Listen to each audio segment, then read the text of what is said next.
लेकिन सबसे बड़ी प्रॉब्लम क्या है कि पेरेंट्स ये मानने लगे हैं कि इसके मार्क्स बहुत अच्छे आ गए हैं तो ये बहुत इंटेलिजेंट है, और इसके मार्क्स खराब आए हैं तो ये बहुत नालायक है। देखिए, स्टूडेंट्स के जब रिजल्ट आते हैं तो बहुत सारे स्टूडेंट्स खुश होते हैं, बहुत सारे हरास होते हैं। उनके अपने अपने कारण हैं। एक स्टूडेंट जिसको 90 की उम्मीद थी और उसके 85 आते हैं, तो वो कई बारी डिप्रेस हो जाता है। और जिसको कई बारी 50 की उम्मीद थी और वो 60 तक पहुंच जाता है, तो वो बहुत खुश हो जाता है। और इसका उल्टा भी उतना ही सच होता है। एक बच्चा उम्मीद कर रहा था कि मैं शायद पास तो हो ही जाऊंगा, लेकिन पास नहीं हो पाता है। और एक पर्सन उम्मीद कर रहा होता है कि मैं चलो अबव एवरेज आऊंगा, और वो अचानक से 90 प्लस में पहुंच जाता है। तो मतलब कि इस तरह की सिचुएशंस, इतना ज्यादा फेरबदल आपके एक्सपेक्टेशंस के अगेंस्ट चला जाता है। तो इससे क्या सिद्ध होता है कि एक्चुअल में हमारा एग्जामिनेशन सिस्टम हमें इवेलुएट नहीं कर रहा है। लेकिन सबसे बड़ी प्रॉब्लम क्या है कि पेरेंट्स ये मानने लगे हैं कि इसके मार्क्स बहुत अच्छे आ गए हैं तो ये बहुत इंटेलिजेंट है, और इसके मार्क्स खराब आए हैं तो ये बहुत नालायक है। लेकिन मैं उन सभी पेरेंट्स को जो इस वीडियो को देख रहे हैं, उनसे ये आग्रह करना चाहूंगा कि सिर्फ मार्क्स के बेसिस पर आप अपने बच्चे को जज मत करें। इसमें बहुत सारे पैरामीटर्स हैं। मार्क्स सिर्फ एक छोटा सा क्राइटेरिया है आपके बच्चे को इवैल्यूएट करने का। लेकिन एक पर्सन में हजारों तरह की, अलग अलग तरह की स्किल्स हो सकती हैं जिनको हमें इवैल्यूएट करना चाहिए। यहां मैं फॉल्टी ठहराऊंगा हमारे एजुकेशन सिस्टम को, जो कि शायद अंग्रेजों के जमाने से चल रहा है।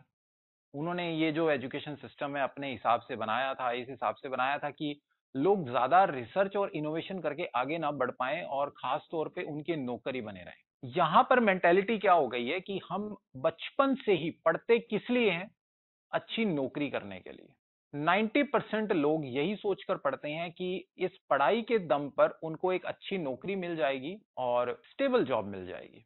लेकिन क्या सिर्फ नौकरी पा लेना ही एक आदमी की सफलता का मापदंड हो सकता है? क्या पैसा कमा लेना ही सफलता का मापदंड हो सकता है?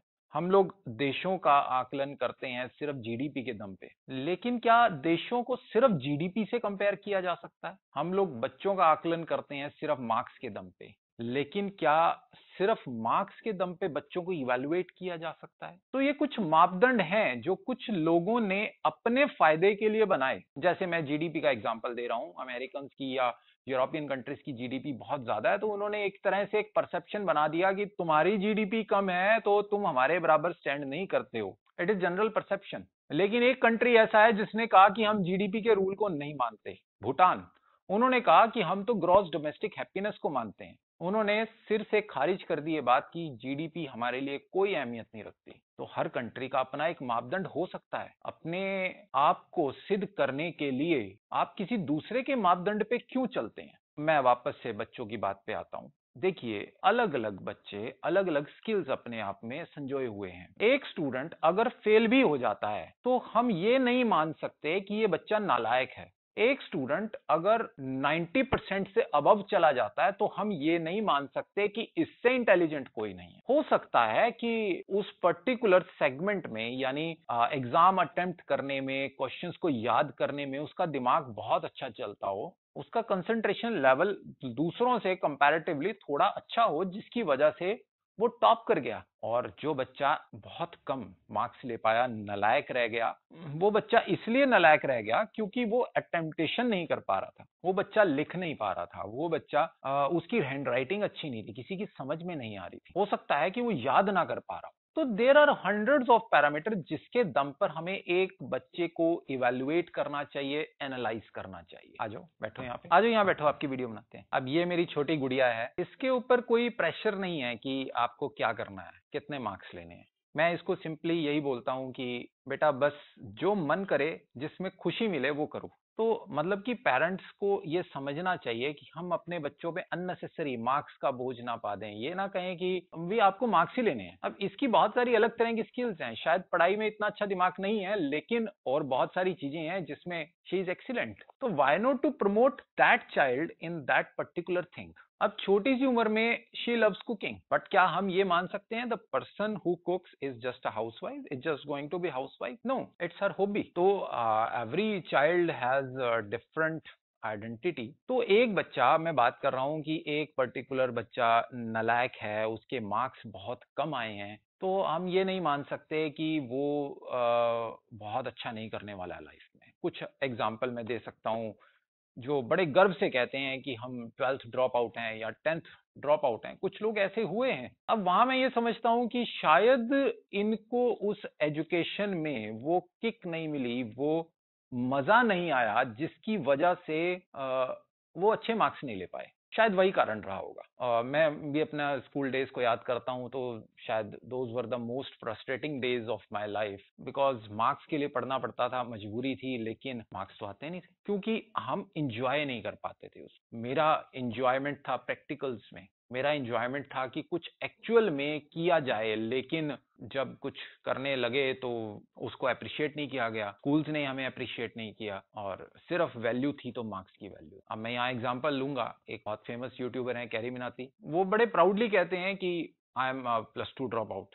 12th ड्रॉप आउट हूं मैं, लेकिन आप क्या कह सकते हैं कि उनका माइंड कहीं कमजोर है? At the age of 21 he is the number 1 YouTuber of India. Ritesh Agarwal, the founder and CEO of OYO group, at the age of 24 he was the owner of one of the largest hotel chains of India. He is also a 12th dropout. 12th dropout क्यों हो गया? उनके कारणों को हमें identify करने की जरूरत है। शायद हम अपने स्टूडेंट को वो किक नहीं दे पा रहे, वो एंटरटेनमेंट, वो एंजॉयमेंट नहीं दे पा रहे, जिसकी वजह से वो अपने एजुकेशन को एंजॉय कर सके। हम लोग बात करते हैं बहुत सारे इंडिया के ऐसे लोगों की, सुंदर पिचाई, सत्य नदेला, ये सब लोग हम कहते हैं कि इंडियन है और दुनिया को रिप्रेजेंट कर रहे हैं। शायद वो इंडियन होने की वजह से दुनिया को रिप्रेजेंट नहीं कर रहे। जहां तक मुझे लगता है वो लोग इसलिए रिप्रेजेंट कर रहे हैं क्योंकि वो इंडिया से बाहर जाके, बाहर की यूनिवर्सिटीज में जाके पढ़ पाए, और वहां जाके उन्हें उस तरह का माहौल मिला जहां पर वो प्रैक्टिकल ट्रेनिंग्स में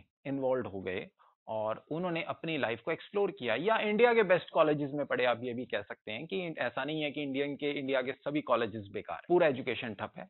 कुछ अच्छे कॉलेजेस, आईआईटीज, आईआईएम्स बहुत अच्छी क्वालिटी मेंटेन कर रहे हैं और अच्छे जीनियस वहां से प्रोड्यूस हो रहे हैं। लेकिन फिर मैं वही बात कहूंगा कि क्या सिर्फ आईआईटी, आईआईएम जाने वाला बच्चा ही इंटेलिजेंट है? क्या वो जो बच्चा जो फेल हो गया वो उस आईआईटी वाले से या आईएम वाले से कहीं कम है?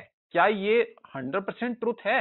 मुझे नहीं लगता। बहुत सारे ऐसे एग्जाम्पल आपको मिल जाएंगे कि एक पर्सन आईआईटी, आईआईएम नहीं पहुंच पाया, या छोड़ दो उस बात को, नहीं पहुंच पाया को भी छोड़ दो, वो बच्चा फेल हो गया और फेल होने के बाद उसने इतना बड़ा बिजनेस खड़ा कर दिया, इतना बड़ा एम्पायर खड़ा कर दिया कि आईआईटीएंस, आईआईएमियंस, इन लोगों को उसने प्लेसमेंट दिया। वो पर्सन इन कॉलेजेस में जाके एज अ गेस्ट लेक्चरर गया। ठीक है, इस तरह के बहुत सारे एग्जांपल आपको मिल जाएंगे। Dhirubhai bhai Ambani was not an IITian और I am not a Harvardian, but still उस बंदे की जो बुद्धि थी, उसको पता था कि क्या काम करना है, कैसे करना है। चलो जाओ बेटा खेल लो।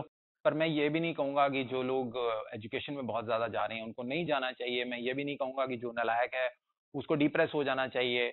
मेरा कहने का मकसद सिर्फ इतना है कि एक पर्सन जो बहुत इंटेलिजेंट है वो अपने आप को ये मत समझ ले कि मैं ही सब कुछ हूं, लेकिन जो बच्चा बहुत नालायक है वो भी अपने आप को ये ना समझे कि मैं खत्म हो गया, मेरी लाइफ में कुछ नहीं बचा है। इवन पेरेंट्स उसको प्रेशर ना करें, उसकी नीड को समझने की कोशिश करें। हो सकता है कि एक पर्सन जो फेल हो गया है उसका ध्यान पढ़ाई में ना लगता हो, वो स्पिरिचुअलिटी की तरफ जाना चाहता हो। ऐसा हो सकता है कि वो पर्सन स्पोर्ट्स में जाना चाहता हो, म्यूजिक में जाना चाहता हो, फोटोग्राफी में जाना चाहता हो, उसका इच्छा हो कि मैं एंटरप्रेन्योर बनूं। +2 में हम एंटरप्रेन्योर तो नहीं बना रहे। हम लोग बचपन से यही चीज सिखाते हैं कि आपको एक स्टेबल जॉब चाहिए। हम लोग यानी ये बताते हैं कि जिंदगी को अच्छे से चलाने के लिए आपको एक ऐसे सड़क पर चलने की जरूरत है जिसमें खड्डा ना आए। लेकिन हम कहीं पर भी उसको ये नहीं सिखाते कि अगर आप खड्डों की सड़क पर आपको चलना पड़े तो बाहर कैसे निकलें। हम रिस्क टेकिंग एबिलिटी कभी नहीं सिखाते। बाहर की यूनिवर्सिटीज क्या करती हैं, वो बताती हैं कि अगर ये खतरा आ जाए तो उससे आप कैसे बाहर निकलें। रिस्क टेकिंग एबिलिटीज पे काम किया जाता है। यहां हम क्या करते हैं, यहां हम सिर्फ और सिर्फ स्टेबिलिटी की बात करते हैं। यही कारण है कि हम लोग बेस्ट एंटरप्रेन्योर नहीं बना पा रहे। हम लोग ये सोचते हैं कि +2 के बाद काम करने वाला अगर कोई बंदा अपने बिजनेस में लग गया है तो शायद वो हमसे कहीं ना कहीं नीचा है। हम लोग इंफीरियर समझते हैं उस पर्सन को। हम लोग सोचते हैं हम लोग बड़े जीनियस हैं, हम लोग एजुकेशन में जा रहे हैं। बट मैं ये मानता हूं कि ना तो आप इंफीरियर हैं ना वो इंफीरियर है।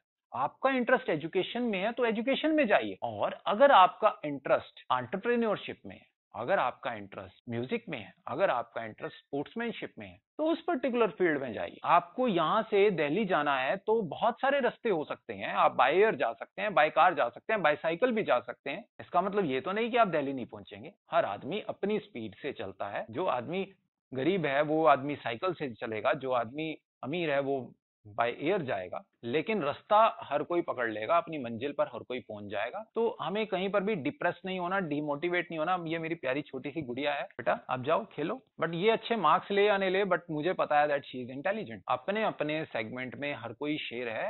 एक्चुअली हम लोगों की प्रॉब्लम क्या है कि हम बहुत सारी चीजें ऐसी करते हैं जिसको हमने सिनोनियम बना दिया है एजुकेशन का, इंटेलिजेंस का खास तौर पे। जैसे लर्निंग इंग्लिश, एक आदमी जो बहुत अच्छी इंग्लिश बोलता है, फराटेदार इंग्लिश बोलता है, हम कहते हैं ये बहुत intelligent. Speaking English is not a सिनोनियम of intelligence. बैठ जाओ आराम से नीचे। हम लोग इंग्लिश को इतना ज्यादा वेटेज देते हैं कि हमने ये मान लिया है कि ये तो कम्युनिकेशन स्किल्स का सिनोनियम है। एक पर्सन इंग्लिश नहीं बोल पाता तो हम उसको क्या कहते हैं? हम कहते हैं इसकी तो कम्युनिकेशन स्किल्स ही वीक है। हो सकता है वो पंजाबी बहुत अच्छी बोलता हो सकता है वो हिंदी बहुत अच्छी बोलता हो। तो ये हमारी प्रॉब्लम है। उसी तरह से मार्क्स को हम मानते हैं इंटेलिजेंसी का सिनोनियम। ठीक है, एक आदमी पकोड़े की दुकान चलाता है और उसमें बहुत ज्यादा तरक्की कर लेता है। एक बंदा बाइक रिपेयर की शॉप खोलता है और उसमें बहुत तरक्की कर लेता है। एक मोबाइल फोन्स बेचता है, उसमें बहुत तरक्की कर लेता है। अब तरक्की को भी हम सिर्फ और सिर्फ पैसे कमाने से मत तोलें। हमने कमाई को तरक्की का सिनोनियम बना दिया। हम लोग यही मानते हैं जो आदमी जितना ज्यादा कमा रहा है उतना ज्यादा सक्सेसफुल है, बट ऐसा भी नहीं हो सकता। सिर्फ ज्यादा कमाई करना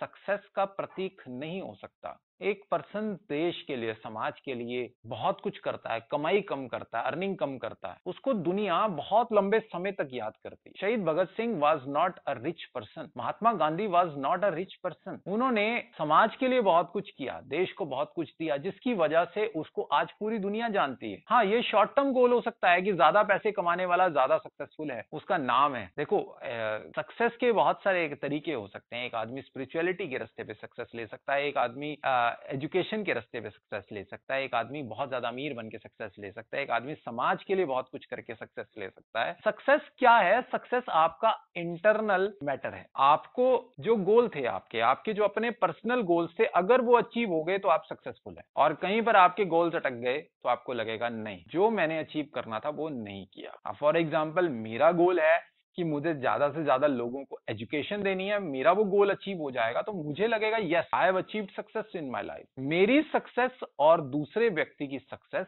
कभी भी सेम नहीं हो सकती। हमें जबरदस्ती के सिनोनिम्स नहीं बनाने, हमें इंग्लिश को कम्युनिकेशन का सिनोनिम नहीं बनाना, हमने मार्क्स को इंटेलिजेंसी का सिनोनिम नहीं बनाना, हमने अर्निंग को सक्सेस का सिनोनिम नहीं बनाना। इसके अलावा भी दुनिया में बहुत कुछ है। तो उम्मीद करता हूं कि मेरी जो बात है, जो मेरा मैसेज है, वो आपको बहुत अच्छे से क्लियर हो गया होगा। तो अगर आपको मेरी बात अच्छी लगी है तो इस बात को फैला दें, ज्यादा से ज्यादा लोगों तक शेयर करें, ताकि वो लोग जो अपनी लाइफ में डिप्रेस हो जाते हैं, परेशान हो जाते हैं, हरास हो जाते हैं, वो लोग भी हरास ना हो, उनको लगे कि यस, हम भी दुनिया में अचीव कर सकते हैं, बहुत कुछ अचीव कर सकते हैं। ऐसे आप अपने आसपास इर्द गिर्द देखेंगे, हजारों ऐसे एग्जाम्पल निकल कर आते हैं जो 10th 12th ड्रॉप आउट होने के बाद भी बहुत ऊपर चले जाते हैं, जो लोग इंग्लिश ना जानने के बाद भी बहुत ऊपर चले जाते हैं, जो लोग बहुत ज्यादा कमाई ना करने के बाद भी जीवन भर याद रखे जाते हैं। तो दोस्तों, आज के वीडियो में इतना ही, मिलते हैं फिर नेक्स्ट वीडियो में। Stay tuned, keep watching, bye bye.